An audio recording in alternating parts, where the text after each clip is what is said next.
تھا۔ ان حالات کی خبر عمرو بن عاص نے سیدنا عمر کو دی تو انہوں نے 10,000 فوج اور بھیجی اور ان کے ساتھ بزرگ صحابی زبیر بن عوام کو سالار مقرر کیا۔ ان کے ہاتھ پر قلعہ فتح ہوا۔ اس کے بعد اسکندریہ کی باری آئی۔ اسکندریہ کی فتح کے بعد سیدنا عمر نے عمرو بن عاص کو مصر کا گورنر مقرر کیا۔ دریائے نیل مصر کا ایک بہت بڑا دریا تھا۔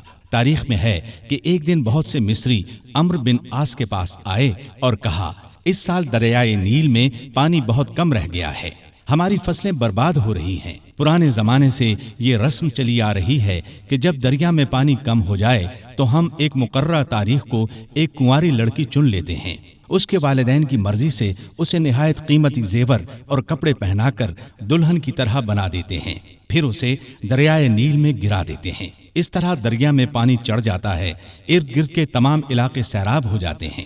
اگر آپ اجازت دیں تو ہم یہ رسم ادا کریں۔ عمرو بن عاص نے کہا، یہ تو بڑی ظالمانہ رسم ہے۔ جواب میں انہوں نے کہا، اگر آپ نے ہمیں یہ رسم ادا کرنے کی اجازت نہ دی تو ملک میں قحط پڑ جائے گا، ہم تباہ ہو جائیں گے۔ عمرو بن عاص نے فرمایا، تم لوگ نادان ہو، اللہ کے حکم کے بغیر دریا میں پانی ہرگز کم یا زیادہ نہیں ہو سکتا۔ اسلام ایسی فضول رسموں کو مٹانے کے لیے آیا ہے۔ میں تمہیں ایک بے گناہ لڑکی پر ظلم کرنے کی اجازت نہیں دوں گا۔ مصری مایوس ہو کر لوٹ گئے۔ اتفاق سے دریا میں پانی کم ہو گیا۔ لوگ قحط کے ڈر سے وطن چھوڑنے کی تیاری کرنے لگے۔ سیدنا عمرو بن عاص نے یہ سارا قصہ سیدنا عمر کو لکھ بھیجا۔ انہوں نے جواب میں لکھا، الحمدللہ، آپ نے مصریوں کو بالکل ٹھیک جواب دیا۔ اسلام واقعی ایسی فضول رسموں کو مٹانے کے لیے آیا ہے۔ میں ایک خط بھیج رہا ہوں، اس کو دریائے نیل میں ڈال دینا۔ عمرو بن عاص نے خط کو دریا میں ڈالنے سے پہلے اس کی عبارت پڑھی۔ اس کے الفاظ یہ تھے، اے نیل، اگر تو اپنے اختیار سے بہہ رہا ہے تو مت بہہ، اور اگر تو اللہ تعالیٰ کے حکم سے بہہ رہا ہے تو میں اللہ تعالیٰ کے حضور دعا کرتا ہوں کہ وہ تجھے پہلے کی طرح زیادہ پانی کے ساتھ جاری کر دے۔ یہ رقعہ دریا میں ڈال دیا گیا۔ دوسرے دن جب مصر کے لوگ سو کر اٹھے تو انہوں نے اللہ کی قدرت کا عجیب نظارہ دیکھا۔ دریا کا پانی کئی گز اوپر چڑھ گیا تھا، کناروں سے نکل کر ارد گرد کے علاقوں کو سیراب کر رہا تھا۔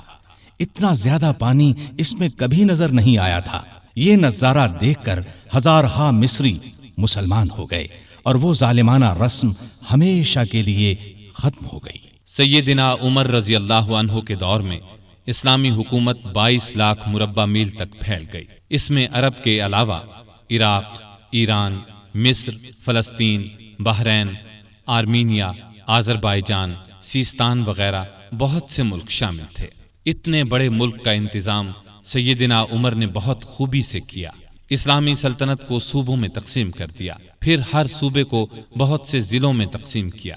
عام طور پر ایک صوبے میں 10 سے لے کر 20 تک ضلع ہوتے تھے۔ ملک کا انتظام صحابہ کرام رضی اللہ عنہم کے مشورے سے کرتے تھے۔ مشورہ کرنے کے لیے انہوں نے ایک مجلس بنائی۔ اس میں سوجھ بوجھ رکھنے والے بڑے بڑے جلیل القدر صحابہ شامل تھے۔ اس مجلس کو مجلس شورا کہا جاتا تھا۔ اس کے اجلاس مسجد نبوی میں ہوتے تھے۔ ہر صوبے کا ایک گورنر مقرر کیا جاتا تھا۔ خود بالکل سادہ زندگی بسر کرتے تھے۔ یہی ہدایت گورنروں کو تھی۔ عہدے داروں کی نگرانی خود کرتے تھے۔ حج کے زمانے میں چاروں طرف سے آئے ہوئے لوگوں سے ان کے گورنروں کے حالات پوچھتے۔ لوگ بے دھڑک شکایت کرتے، لوگوں کے سامنے اس قسم کا خطبہ دیتے، لوگو، تم پر جو لوگ حاکم مقرر کیے گئے ہیں وہ اس لیے نہیں بھیجے گئے کہ تمہیں ماریں پیٹیں اور تمہارا مال چھین لیں، بلکہ انہیں میں اس لیے بھیجتا ہوں کہ وہ تمہیں رسول اللہ صلی اللہ علیہ وسلم کے طریقے سکھائیں۔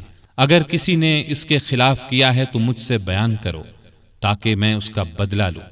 لوگوں کو عام اجازت تھی کہ وہ کسی وقت بھی اپنی شکایت پیش کر سکتے تھے۔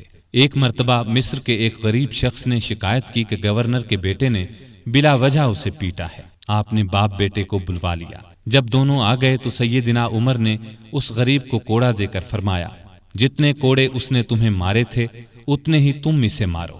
اس غریب نے کوڑے مارنے شروع کیے۔ جب تعداد پوری ہو گئی تو عمر نے فرمایا، اب 2-4 کوڑے گورنر کو بھی مارو، لیکن اس غریب نے ایسا کرنا پسند نہ کیا۔ جزیرے کے گورنر کے بارے میں اطلاع ملی کہ وہ باریک لباس پہنتے ہیں، دروازے پر دربان بھی مقرر کر رکھا ہے۔ آپ نے انہیں فوراً بلوا لیا، ان کے کپڑے اتروا کر بالوں کا بنا ہوا کرتا پہنا دیا اور بکریوں کا ایک ریوڑ منگوا کر انہیں حکم دیا کہ جنگل میں جاؤ اور ان بکریوں کو چراؤ۔ گورنر کا نام ایاز بن غنم تھا، وہ رسول اللہ صلی اللہ علیہ وسلم کے صحابی تھے، ایک صوبے کے گورنر تھے، اس لیے جب انہوں نے کہا کہ وہ آئندہ ایسا لباس نہیں پہنیں گے تو عمر نے انہیں معاف کر دیا اور عہدے پر واپس بھیج دیا۔ ایاز بن غنم جب تک زندہ رہے موٹا لباس پہنتے رہے، پھر انہوں نے کبھی باریک لباس پہنا نہ دروازے پر دربان رکھا۔ خالد بن ولید رضی اللہ عنہ اسلام کے بہت بڑے جرنیل تھے، انہوں نے 20 لڑائیاں لڑی، بڑی بڑی حکومتوں کے لشکر ان کے مقابلے میں نہ ٹھہر سکے۔ سیدنا عمر کے زمانے میں جب خالد بن ولید فتوحات پر فتوحات حاصل کر رہے تھے تو عین اس حالت میں عمر نے انہیں سپہ سالاری سے معزول کر دیا۔ جب لوگوں نے وجہ پوچھی تو انہوں نے فرمایا، مسلمان یہ خیال کرنے لگے تھے کہ یہ فتوحات خالد بن ولید کی وجہ سے ہو رہی ہیں، جبکہ فتوحات ہمیں اللہ تعالیٰ کی مہربانی سے ہو رہی ہیں۔ آپ کے زمانے میں چونکہ اسلامی حکومت بہت پھیل گئی تھی، لگاتار فتوحات کی وجہ سے مال غنیمت بھی بہت زیادہ آنے لگا تھا، اس لیے آپ نے 15 ہجری میں بیت المال قائم کر دیا۔ اس میں زکوٰۃ، خراج، جزیہ، مال غنیمت وغیرہ جمع ہوتا تھا اور مسلمانوں میں تقسیم کیا جاتا تھا۔ یتیموں، غریبوں اور بیواؤں کو اس میں سے وظیفے دیے جاتے تھے، ضرورت مندوں کو قرض بھی دیا جاتا تھا، جنگی ضروریات پر بھی خرچ کیا جاتا تھا۔ آمدنی اور خرچ کے معاملے میں حد درجہ احتیاط کرتے تھے۔ سیدنا عثمان نے ایک دن انہیں چلچلاتی دھوپ میں بھاگتے دیکھا۔ پوچھنے پر انہوں نے بتلایا کہ بیت المال کا ایک اونٹ گم ہو گیا ہے، اس کو تلاش کر رہا ہوں۔ بحرین سے ایک مرتبہ مشک آیا، یہ انتہائی قیمتی خوشبو تھی، اس کو مسلمانوں میں تقسیم کرنے کے لیے آدمی کی تلاش ہوئی جو یہ کام اچھی طرح کر سکے۔ سیدنا عمر کی زوجہ محترمہ عاتقہ نے کہا کہ یہ کام میں کر سکتی ہوں۔ سیدنا عمر نے فرمایا، نہیں، میں تمہیں اس کی اجازت نہیں دے سکتا، اس لیے کہ تمہاری انگلیوں پر جو مشک لگ جائے گا وہ تم اپنے کپڑوں پر لگا لو گی، اس طرح عام مسلمانوں سے زیادہ تمہارے حصے میں آئے گا۔ ایک مرتبہ بیمار ہو گئے، لوگوں نے علاج کے طور پر شہد تجویز کیا۔ بیت المال میں شہد موجود تھا لیکن آپ نے لینا گوارا نہ کیا۔ آخر لوگوں کو جمع کیا گیا، جب سب نے اجازت دے دی تب شہد لیا۔ آپ نے عدل و انصاف کا بہترین نمونہ دنیا کو دکھایا، اللہ سے ڈرنے والے قاضی مقرر کیے، ان کی تنخواہیں مقرر کی، انہیں حکم دیا کہ تمام فیصلے قرآن اور حدیث کے مطابق کیے جائیں۔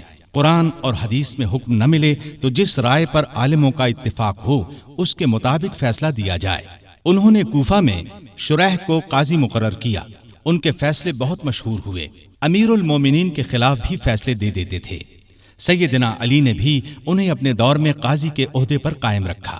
قبیلہ غسان کے بادشاہ جبلہ نے اسلام قبول کر لیا، وہ حج کرنے کے لیے آیا، اس کی چادر پر ایک غریب بدو کا پاؤں آ گیا، اس نے بدو کو زور سے تھپڑ دے مارا، بدو کی ناک کی ہڈی ٹوٹ گئی۔ وہ سیدنا عمر کی خدمت میں حاضر ہو گیا، انصاف کا طلبگار ہوا۔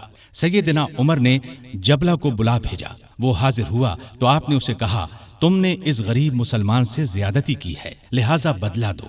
یہ غریب تمہیں اس جگہ تھپڑ مارے گا جس جگہ اس کے منہ پر تھپڑ لگا ہے، ہاں اگر تم اس سے معافی مانگ لو اور یہ معاف کر دے تو اور بات ہے۔ جبلہ نے کہا، مجھے 1 دن کی مہلت دی جائے تاکہ میں غور کر سکوں۔ جبلہ کو 1 دن کی مہلت مل گئی، وہ وہاں سے فرار ہو کر شام چلا گیا اور دوبارہ عیسائی مذہب اختیار کر لیا۔ ایک مرتبہ حج کے موقع پر ایک شخص نے گورنر کی شکایت کی کہ اس نے مجھے بے قصور 100 کوڑے مارے ہیں۔ سیدنا عمر رضی اللہ عنہ نے شکایت درست پائی تو حکم دیا، تم بھی اسے 100 کوڑے مارو۔ ایک عیسائی کسان نے شکایت کی کہ اس کے کھیتوں سے مسلمان فوج گزری ہے جس سے اس کا نقصان ہوا ہے۔ آپ نے بیت المال سے اسے 10,000 درہم دینے کا حکم دیا۔ سیدنا عمر فاروق نے عام لوگوں کو منع کر دیا کہ وہ شریعت کے کسی مسئلے پر اپنا فیصلہ دیں۔ اس کام کے لیے انہوں نے فتوے جاری کرنے کا محکمہ قائم کیا۔ فتوے دینے والے بزرگوں کے نام یہ ہیں: سیدنا عثمان، سیدنا علی، سیدنا عبد الرحمن بن عوف، سیدنا ابی بن قعب، سیدنا معاذ بن جبل، سیدنا زید بن ثابت، سیدنا ابو درداء، سیدنا ابو ہریرہ رضی اللہ تعالی عنہم۔ سیدنا عمر رضی اللہ تعالی عنہ نے پولیس کا محکمہ قائم کیا۔ رعایا کی خبر گیری رکھنے کے لیے راتوں کو گشت لگایا کرتے تھے۔ ملک شام کے سفر سے لوٹ رہے تھے کہ ایک بڑھیا نظر آئی۔ اس سے پوچھا کہ بڑی بی، عمر کے بارے میں کچھ معلوم ہے؟ وہ بولی، ہاں سنا ہے شام گیا ہوا ہے، اللہ اس سے سمجھے، آج تک اس نے مجھے پھوٹی کوڑی تک نہیں دی، اسے معلوم نہیں میں کتنی تنگی سے گزارا کر رہی ہوں۔ سیدنا عمر نے یہ سن کر فرمایا، بڑی بی،